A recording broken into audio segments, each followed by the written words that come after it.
You know, for a game that came out over a decade ago, Skyrim has maintained surprising cultural relevance. I mean, it seems like not a day goes by that even today you won't run into a Skyrim reference online.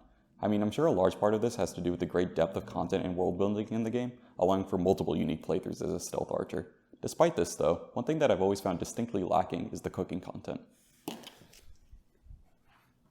I mean, don't get me wrong, cooking does exist in Skyrim, but most of it is relegated to simple recipes that can be performed at cooking stations around the world. Not only this, but there's no way at all to learn new recipes, and the ones that do exist are, well, they're pretty boring. I mean, look at this, there's 23 recipes in the game, and 12 of them involve just adding salt to something and calling it a day.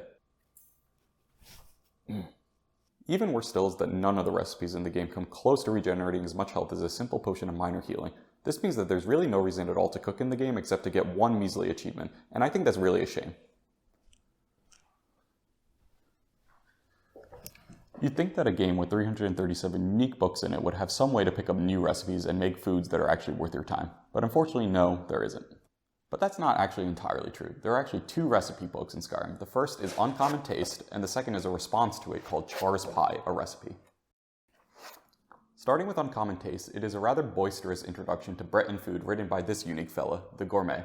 Included in its text are two unique dishes, Sunlight Soufflé and the Gourmet's signature dish, Potage le Magnifique. The latter is even showcased in two quest lines, a recipe for disaster and to kill an empire. Chaurus Pie, a recipe, on the other hand, is a rather aggressive account of its namesake dish written by Niels. In it, he claims that it is a dish fit for Nords rather than the pretentious Bretons and Imperials.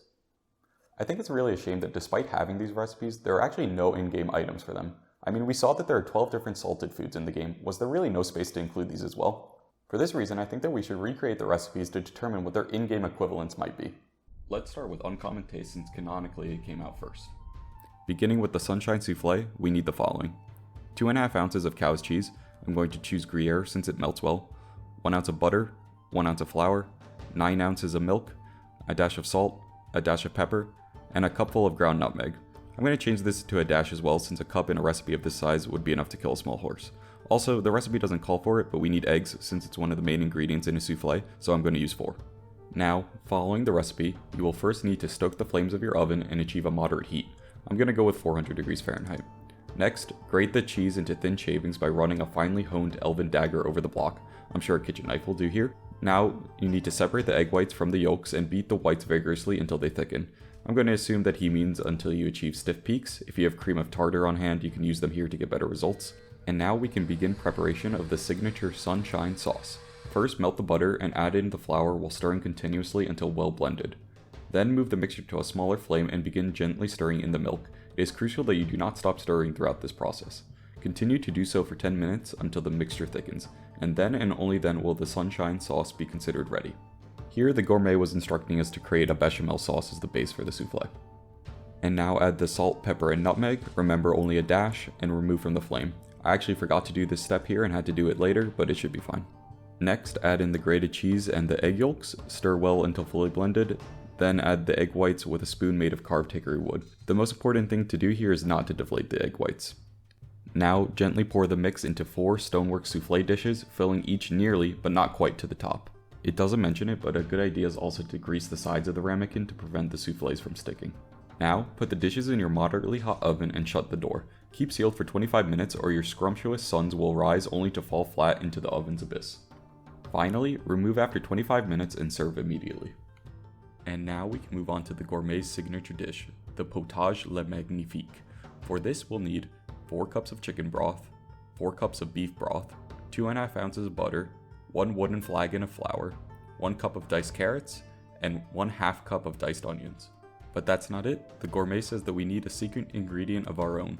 After all, in his words, in order to make the Potage le Magnifique truly magnificent, it takes the imagination of a truly inspired chef. For my secret ingredients, I'll use 2 cloves of minced garlic, a dash each of salt, pepper, ground coriander, cumin, and cinnamon, a pair of ground cloves, and a bay leaf.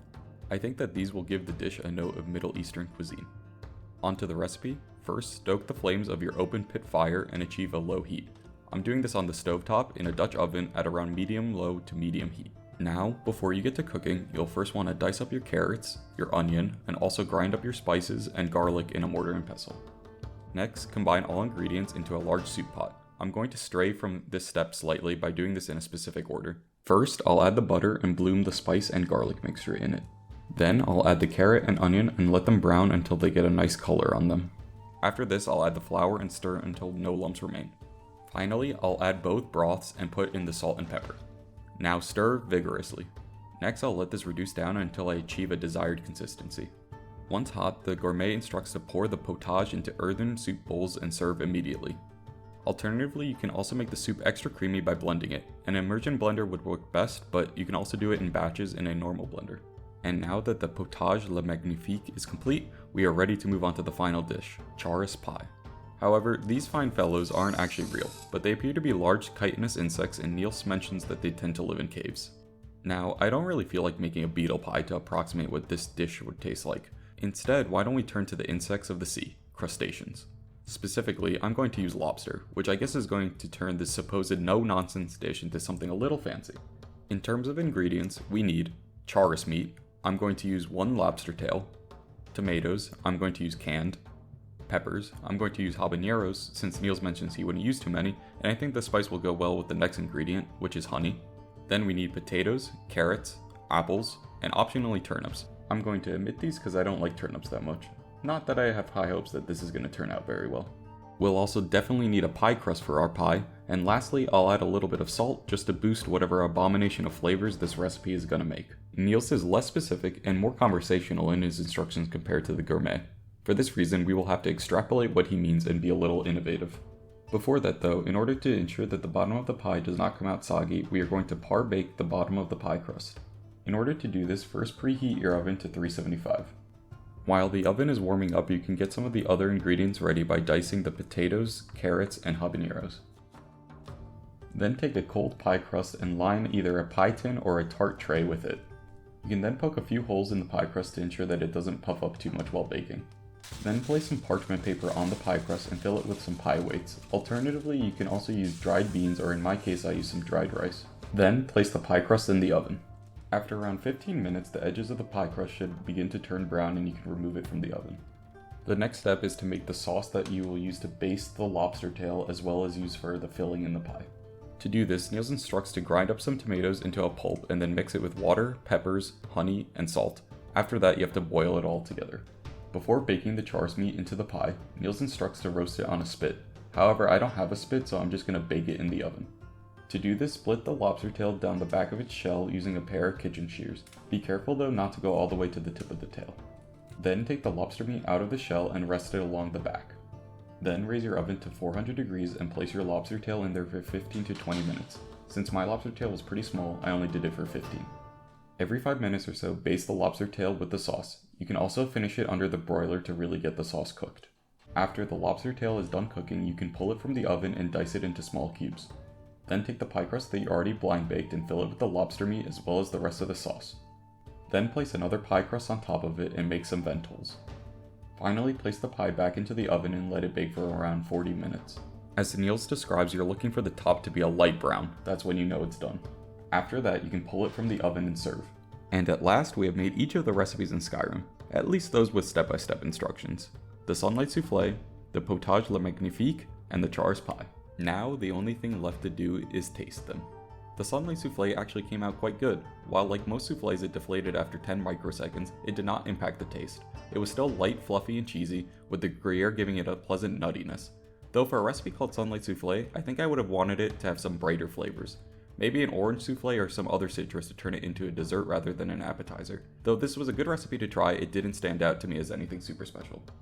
The gourmet signature dish also came out really good. I was surprised by the depth of flavor, and blending it was definitely the way to go as it came out super creamy. There was also a pretty powerful umami from reducing 8 cups of broth down. The carrot and onion flavor was definitely there, but what really shined through were the extra spices that were added, with the cloves and cinnamon lending a pleasant warmth to the soup.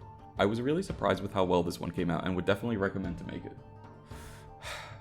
And now onto the one that I was dreading, the chaurus pie. This one on the other hand was not good, at all.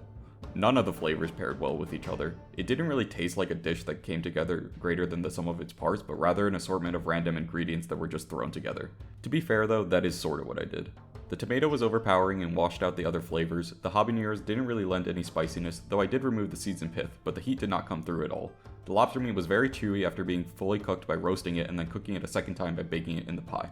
This was only made worse by the filling having seemingly completely random textures. Sometimes you bite into a soft and sweet apple, other times a dense starchy potato. Unfortunately, I would definitely not recommend making this one. I did it so you don't have to. Though a 2/3 success rate for the recipes in the game is only barely passing, I was pleasantly surprised that any of them worked at all, to be honest. Not only this, but the ones that did work I would make again, especially the potage.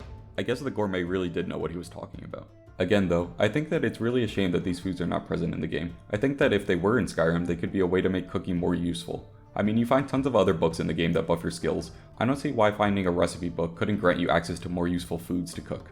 Sunlight Soufflé doesn't really have any special ingredients, except for maybe the cinnamon, so I would probably align it with some of the other desserts, having it restore 10 health and maybe giving it fire resistance properties from the cinnamon. I think Potage le Magnifique could be a fun opportunity to have a recipe that varies based on whatever special ingredients are used. Have it restore 10 HP and 10 stamina as a baseline, with secondary effects like resisting magic if Gleam Blossom is used, or weakness to magic if Scaly Foliota is used. And lastly, despite the fact that I found it disgusting, Chaurus Pie could restore health and stamina similar to other meat stews in the game, say 15 points each, while also providing the effects of a resist poison potion, say 40% as your body becomes temporarily accustomed to the poisonous nature of the creature. And that's it. All the step-by-step recipes in Skyrim completed. If you enjoyed the video, I'd appreciate a like and a sub. That feels weird to say. Also, it's a new channel, so if you have any general thoughts or anything you'd like to see in the future, I'd appreciate it in the comments down below. Other than that, I hope you have a great rest of your day. Bye!